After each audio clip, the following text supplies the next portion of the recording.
बड़े बड़े national highway बनते हैं तो वहाँ की जनता, उस शहर की जनता खुश होती है। निर्माणाधीन कार्य में किसी प्रकार की कोई परेशानी आती है, दिक्कत आती है, लेकिन उन कार्य को ठीक कर लिया जाता है।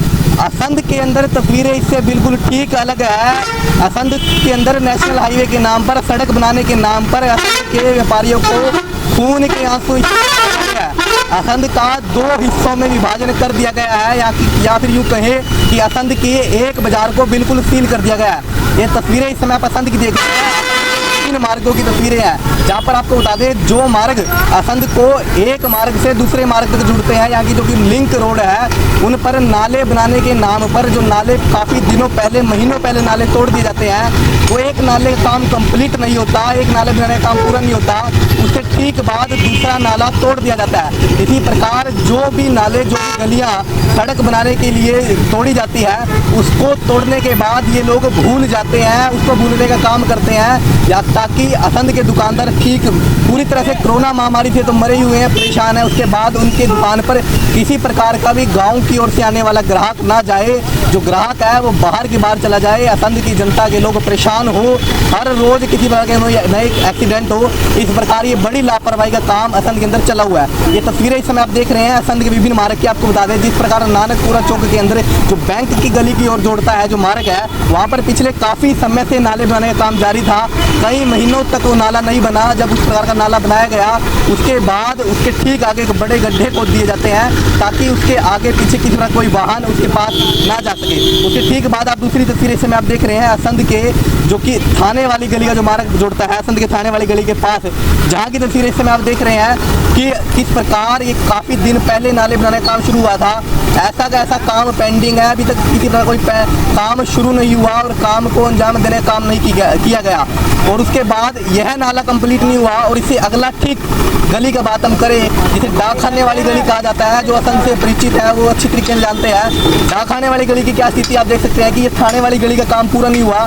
डाकखाने वाली गली का जो नाला था वो भी तोड़कर इन्होंने बीच में रख दिया ताकि जनता पूरी तरह से परेशान हो सके, लोग अपनी दुकानों के अंदर भी ना जा सके और ग्राहक जाने की तो दूर की बात है।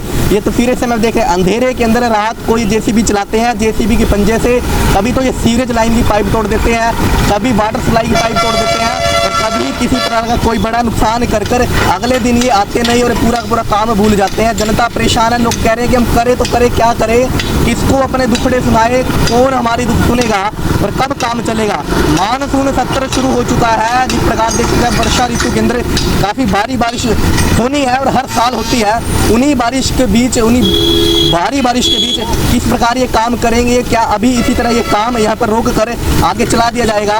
अगर काम यहाँ रुकता है तो असंध की जनता को कितनी बड़ी परेशानी का सामना करना पड़ रहा है और कर सकते हैं इसका आप अंदाजा स्वयं लगा सकते हैं। जो असंध के अंदर तमाम तरह के जनप्रतिनिधि हैं उनसे भी इस विषय में बातचीत करेंगे, लगातार बात कर रहे हैं, लेकिन फिलहाल किसी प्रकार की कोई सुनवाई अधिकारियों के रूप से नहीं हो रही, जनप्रतिनिधियों की तरफ से कोई भी सुनवाई नहीं हो रही। जनता परेशान है, नियमों को ताक में रखकर, नियम की एक न सुनकर या फिर कहे अपनी मन मर्जी से काम यहाँ पर जारी है। जनता की समस्या का समाधान नहीं किया जा रहा, समाधान करने की और सोच भी नहीं रहे, बल्कि दूसरी समस्या नई खड़ी कर रहे हैं ताकि ये जनता को दिखा सके कि हम अपना काम करेंगे, इसी प्रकार करेंगे। जनता चाहे जितनी भी परेशान होती हो, हम इस बात को अच्छी तरीके से जानते हैं और मानते भी है कि जब भी नेशनल हाईवे का निर्माण होता है या फिर बड़ी सड़कों का निर्माण होता है तो कहीं ना कहीं परेशानियाँ आती है, कुछ दिक्कतों का सामना करना पड़ता है। लेकिन यहाँ पर प्रश्न ये नहीं है, यहाँ पर तो स्थिति बिल्कुल इससे ठीक उल्टी है। जनता की समस्या का समाधान नहीं हो रहा। क्या एक नाली का निर्माण कर एक नाले का निर्माण कर एक सड़क को दूसरी सड़क से जोड़कर दूसरी सड़क का निर्माण नहीं किया जा सकता? यानी कि साफ शब्दों में कहें कि अगर किसी मार्ग के किसी रास्ते के 2 गेट है, पहले एक गेट का निर्माण कर दे, उसके बाद दूसरे गेट का निर्माण शुरू कर दे। यहाँ तो स्थिति ऐसी है कि उसके आसपास की स्थिति भी ये है कि वहाँ पर भी तोड़ दिया जाता है, बड़े बड़े गड्ढे कर दिए जाते हैं, बड़ा पानी वहाँ पर भर दिया जाता है ताकि जनता परेशान होती रहे। अभी तो बारिश आज आ चुकी है, अगर बारिश नहीं होती तो यहाँ पर बड़ी मात्रा के अंदर धूल मिट्टी से जनता परेशान हुई होती है, आपको नजर आती है। प्रश्न आप कीजिएगा अपने जनप्रतिनिधियों से कीजिएगा कि जिनको आपने वोट देकर चुना है उनसे प्रश्न कीजिएगा क्या वो कर रहे हैं, क्या आपके वोट से चुने गए नेता क्या इस समय आपकी समस्या का समाधान उठा रहे हैं। असंध से विधायक शमशेर सिंह गोगी इस समय हमारे साथ मौजूद है। विधायक जी, पूरे देश भर के अंदर नेशनल हाईवे जब बनते हैं वहाँ की जनता खुश होती है, बड़े जश्न मनाए जाते हैं, लेकिन असंध के अंदर ऐसा हो रहा है, व्यापारी लोग खून के आंसू यहाँ पर हो रहे हैं। जिन दुकानों पर उनका रास्ता जाता है लोगों के लिए, जो मार्ग जाते हैं, एक दो नहीं, सभी मार्ग बंद कर दिए हैं, बड़े बड़े गड्ढे वहाँ पर खोद दिए गए हैं। रात को ये जेसीबी चलाते हैं, अगले दिन सुबह भूल जाते हैं गड्ढे खोद कर। जितने सीवरेज लाइन है सभी पाट दिए गए हैं। असंध में क्या कुछ हो रहा है, चुनाव के दौरान कहा जाता था कि चौकीदार चोर है, और घर घर से चौकीदार भी निकल रहे दूसरी पार्टी की तरफ से। अब ना तो चौकीदार चोर कहने वाले दिख रहे, और जो कहते थे मैं भी चौकीदार, वो आते हैं किसी मंदिर में, धर्मशाला में कार्यकर्ताओं के साथ बातचीत करते हैं। असंध की कोई सुनने वाला नहीं है। क्या चल रहा है असंध में? असंध की तो सबसे बड़ी गलती ये है, गलती कह रहा हूँ तो प्यार से कह रहा हूँ। असंध के लोगों ने यहाँ कांग्रेस का एमएलए बना दिया और ईमानदार एमएलए बना दिया। ये मैं खुद नहीं कह रहा हूँ, दावे के साथ कह रहा हूँ। नेशनल हाईवे हो या कोई भी सड़क हो, जब उसके अंदर पहले ही तय होगा भाई इतना हिस्सा मेरा है, इतना तेरा है, तो उसके बाद फिर वो ठीक कैसे बनेगा और क्यों वो मानेंगे? मैंने आपके सामने अभी बात करी है प्रोजेक्ट डायरेक्टर से, लेकिन मेरे को ये समझ नहीं आती। मैं 20 बार बात कर चुका, नालों के बीच में बिजली के खंभे खड़े, नाला कैसे बन गया? बिल्कुल, मैंने उसकी फोटो खींच के डीसी तक को बता दी, कोई कार्रवाई नहीं होती, क्योंकि राष्ट्रभक्तों की सरकार है। इसमें कोई भी गलत काम हो जाए तो राष्ट्रभक्ति के नीचे दब जाता है। अगर कोई और गलती करे तो वो राष्ट्रद्रोह है। अगर कोई पूछ ले कि आप ये ठगी क्यों कर रहे हो, तो कह देंगे भी तो बेईमान है, ये तो देश के खिलाफ हो गया, सरकार के खिलाफ। हमारे देश में मैं 64 साल का हो गया, मैंने ऐसा माहौल कभी नहीं देखा अंग्रेजों के राज में कभी हो तो मेरे को पता नहीं कि किसी मंत्री, मुख्यमंत्री और प्रधानमंत्री के खिलाफ बोलना ही देशद्रोह है। उनके खिलाफ क्यों नहीं बोलेंगे? वे लोकतंत्र है।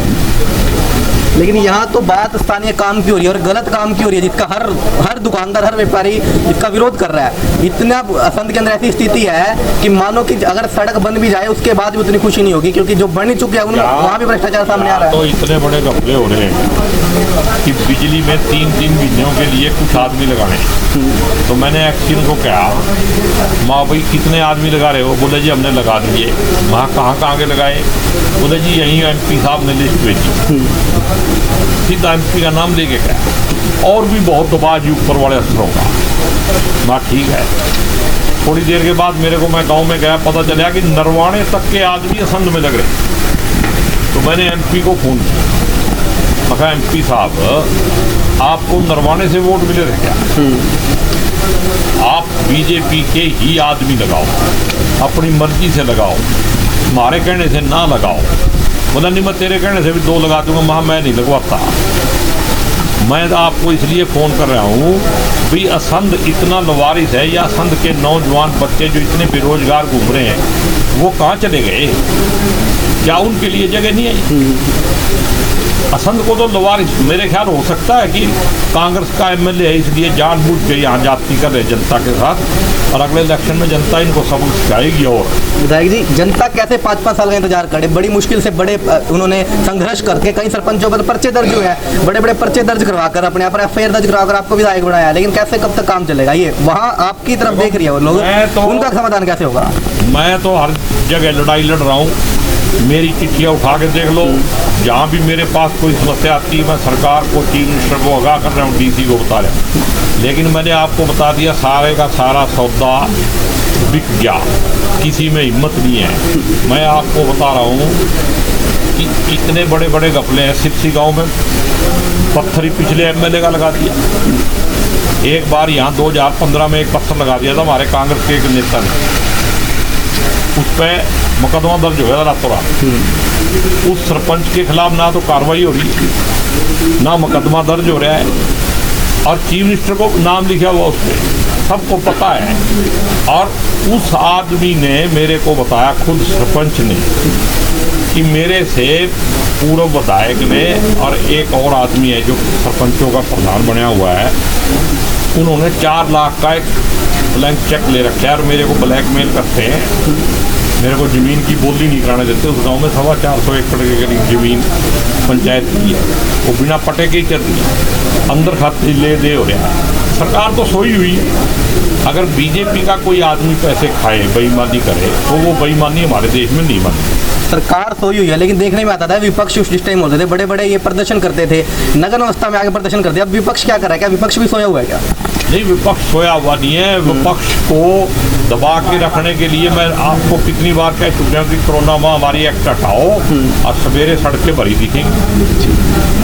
ये जो कोरोना का इन्होंने एक हवा खड़ा कर रखा है, ये महामारी एक्ट जब कोई सारा कुछ खोल दिया तो फिर एक्ट किस लिए लगे हुआ है? इसको भी हटा देना।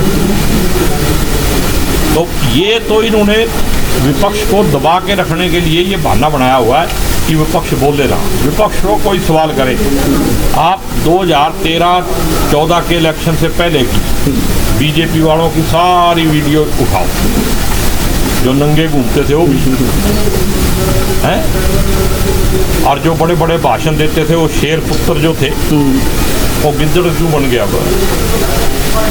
आज के दिन वही बात अगर कांग्रेस वाले कह दे तो देशद्रोही हैं ये, उस टाइम राष्ट्रभक्त। ये तो बॉर्डर पे आदमी भेज देते थे देखने के लिए भी वहाँ क्या होया। अभी अगर फिलहाल असंध की बात करें, असंध की जनता को कब तक परेशान होना पड़ेगा, या फिर वही स्थिति है कि डर के रहना पड़ेगा कि हम बोल पड़े तो हमारे पास पर्चे दर्ज हो जाएगा? दुकानदार खुलकर बोल ही नहीं रहे, कह रहे हैं कि हम विरोध करेंगे तो पता नहीं क्या हो जाएगा हमारे साथ। असंध की जनता को परेशान होने की जरूरत नहीं। देखो, मैं असंध की जनता के साथ खड़ा हूँ, लेकिन मैं काम तो वही कर सकता हूँ। असंध की जनता जो भी शिकायत मेरे को देगी मैं उसको आके पहुँचाऊँगा। यहाँ पे कितने घपले हुए मैंने सारे उठाए। मैं इस बात से नहीं घबराता कि कोई अफसर मेरे से नाराज हो जाएगा या कुछ हो जाएगा या मेरे पे पर्चा दर्ज हो जाएगा, ठीक है ना। लेकिन जो जनता मेरे को बताएगी तो ही है ना। और जिन अफसरों को बीजेपी वालों ने 4-4 साल से यहाँ लगा रखा है, किसी काम के लिए लगा रखा होगा, वरना 4 साल किसी अफसर का रहने का रिकॉर्ड मेरे ख्याल में संध में ही होगा और तो कहीं होगा नहीं। और करनाल तो सीएम का जिला है, यहाँ तो करप्शन नहीं होनी चाहिए। और मेरे ख्याल में हरियाणा में अगर सबसे ज़्यादा कहीं करप्शन है तो करनाल जिले में है, और नंबर अगर ब्लॉक वाइज जाएगा तो संध कहीं आएगा। शुरुआत सड़क के मुद्दे से हुई थी, बातचीत हुई थी, अंतिम प्रश्न भी वहीं से लेंगे। क्या आपने अभी तक इस विषय के अंदर बातचीत करी है, मौके पर जाकर दौरा किया है कि क्या क्या समस्या लोगों को आ रही है? कम से कम समस्या सुनने के लिए उनके पास भी कोई गया हो इस विषय में? नहीं, हम गए थे। हमने एक रास्ता था जो गुरुद्वारा मार्केट का, वो भी खुलवाया। आज भी मैंने कहा है कि ये रास्ते खुलवाओ। ये नालों की तो मैं पिछले 1 साल से ज़्यादा से शिकायत कर रहा हूँ। इसकी वीडियो तक मैं डीसी को भेज चुका हूँ, लेकिन डीसी ऑफिस में तो शिकायत दे दो, कोई फायदा ही। अभी मानसून सत्र शुरू हो चुका है लगभग आज कल से ही, बारिश का सीजन आ जाएगा, फिर ये 2-3 महीने ऐसे ही काम लटका रहेगा। दुकानदार कहाँ जाएंगे, लोग क्या करेंगे? मोदी जी की फोटो लगा ले, ठीक है, नीचे खट्टर साहब की लगा ले और धूप बत्ती करा करो। क्या इससे समाधान हो जाएगा विधायक जन की समस्या का? बताते तो यही है, राष्ट्रभक्ति। और क्या राष्ट्रभक्ति का नाम पकाने का काम है। रोटी तो काम करने से मिलेगी, पेट को रोटी चाहिए। और जो ये इतनी लूट मचा रखी है ये पेट्रोल और डीजल के नाम की, जो जनता बोल रही है। मैं ये 4-5वीं वीडियो है जिसमें मैं बोल रहा हूँ ये इतना बड़ा घपला है कि 70 साल के सारे घपले जोड़ दो, उससे भी बड़ा घपला मिलेगा। ये पेट्रोल का अगर सुप्रीम कोर्ट जो है इसका समय संज्ञान लेके अगर इसकी जांच खुद सुप्रीम कोर्ट के जज से कराई जाए तो इतना बड़ा घपला है जितने 70 साल में सारे घपले हुए ना, वो सारे जोड़ के भी उससे बड़ा घपला। तो असंध से विधायक शमशेर सिंह गोगी जी बातचीत इस समय कर रहे थे तमाम समस्या को लेकर। तो जो भी निकल कर आ रहा है कि यही है कि फिलहाल स्थिति ऐसी है कि अगर आवाज़ उठा रहे हैं उस विषय अगर अपनी बात रख रहे हैं, लेकिन ऐसा इनका कहना है कि विपक्ष में होने के कारण अभी उनकी जो विषय उतार रहे हैं, जो भी काम है, गंभीरता से नहीं लिया जा रहा। लेकिन देखना ये होगा कि ये समस्याएं कब तक चलती है, कब तक लॉकडाउन के तहत या फिर कहीं तमाम महामारी एक्ट के तहत तमाम तरह के आंदोलन, धरने या सेशन, सदन की कार्रवाई कब तक बंद रहती है और कब तक असंध की जनता इस प्रकार परेशान रहती है। अपनी आवाज़ समय समय पर रखते रहे, किसी प्रकार की भी समस्या है उस विषय में बोले, क्योंकि लोकतंत्र के अंदर सबसे बड़ा अधिकार यही है कि जनता पे अपनी समस्या को उठाना, उनका समाधान हो या ना हो ये बात का विषय है। बहुत बहुत धन्यवाद। कुछ और लोगों से हम इस विषय में बातचीत करते हैं।